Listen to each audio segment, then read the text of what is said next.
Alright, Adrian, I'm going to be showing you how to build your very first computer.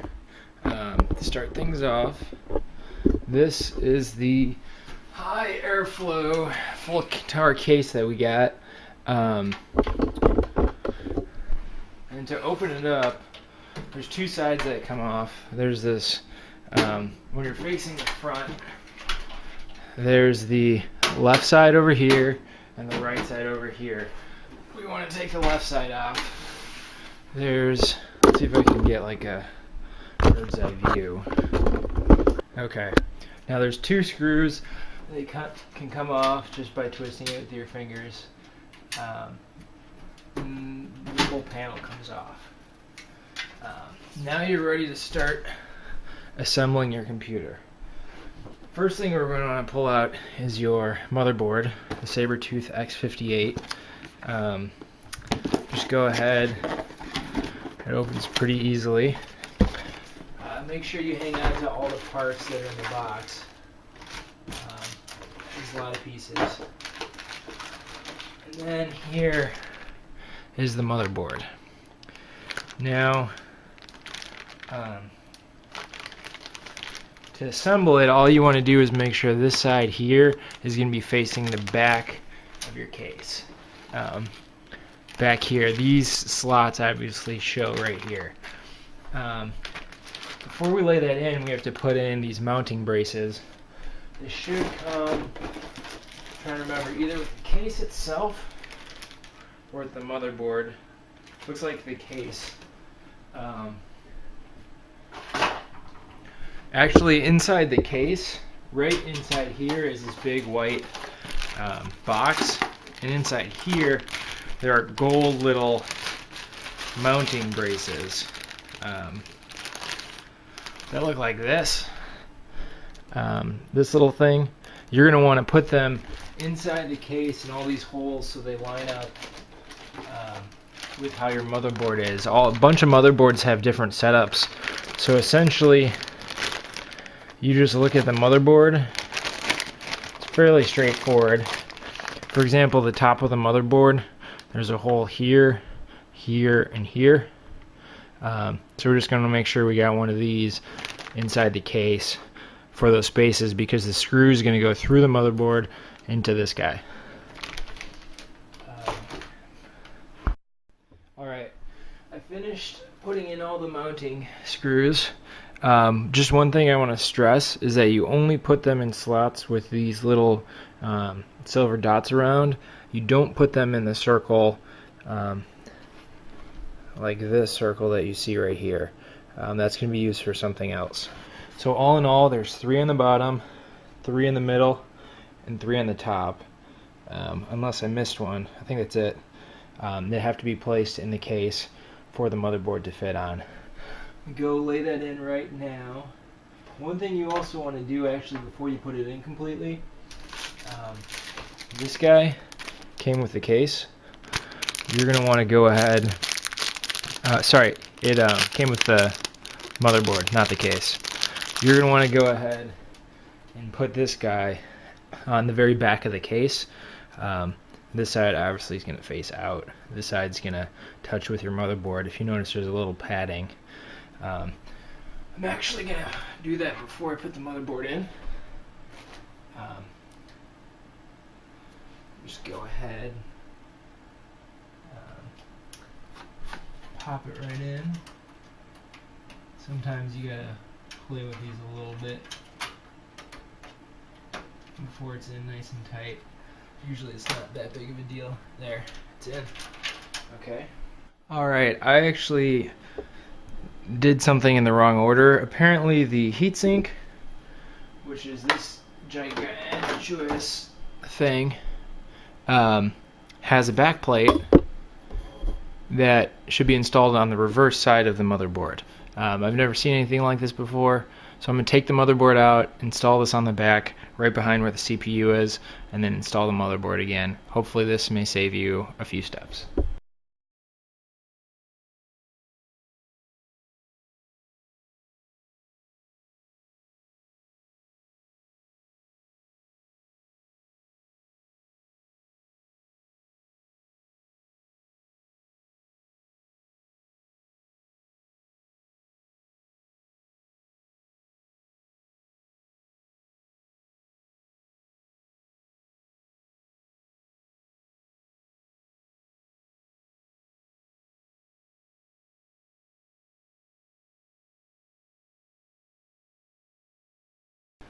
And now you can go ahead, make sure you lined it up properly with all the different mounting braces,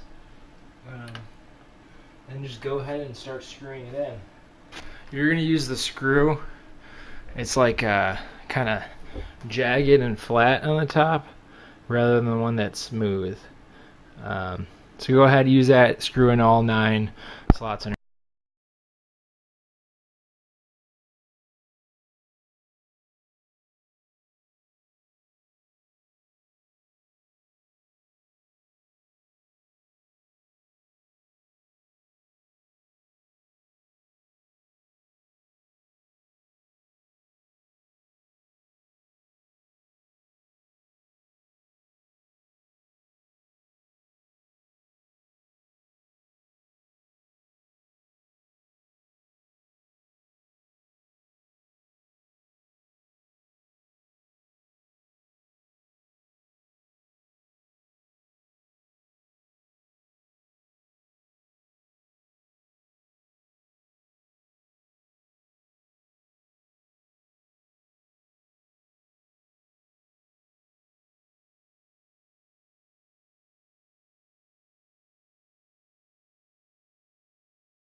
Right now I just decided that I want to put my DVD drive in. No specific reason to this order. What you do is you push this guy up here.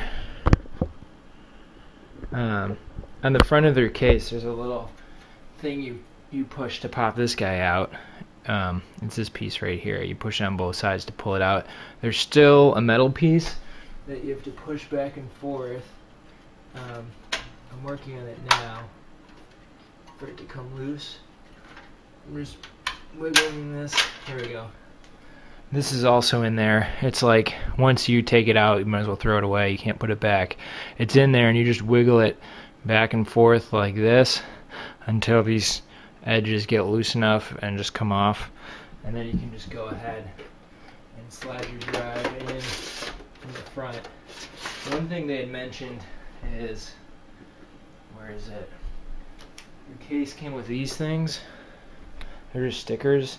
They want you to put it like right here on the DVD drive, just so it's flush and black with the front of the case.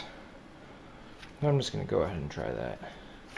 So on both sides, so when I slide it in, I did a good job. Yep, the side of my case is still black and flush. Once you like where it is, I think, oh that's cool, you just push the button and it's locked. Push again, it comes unlocked. I'm not exactly sure how it's doing that, but it's doing it. Cool. That's very easy. So that's in. I just need to give it power later. Now what I'm going to do, just because I feel like it, is install my RAM. You should have 3 of these. I have 6. Because of that, I can just put all 6 in right now. You're going to have to make sure you match the color. There's like dark brown and tan spots, or light brown, whatever you want to call it. I know for sure you don't want to mix and match colors, so put all your 3 in the same color. Feel free to take a look at the motherboard, or yeah, the motherboard manual. It might say if you just have 3 sticks of RAM, which color to use. There's slits in it. It's not quite half. Maybe that's 40%, 60% based on the slit. So you just line it up. All right, sorry about that. I had to get some new batteries. So yeah, just keep on popping these guys in. Like I said, you only have 3, so you'd be done by now. Alright, the RAM's in, heatsink's in, CPU's in, motherboard's obviously in, DVD player's in. Let's go ahead and install your Cyclone. The video card in its anti-static plastic case. Actually, before we take this guy out, you're going to be putting your video card in here. Can we see this slot? So what you're going to want to do is take out the equivalent, I think it's this, and actually you probably need to take 2 out because it's so beastly. This guy will go here, and it takes up 2 slots, so we're going to have to take 2 slots of inputs out for it. So go ahead, you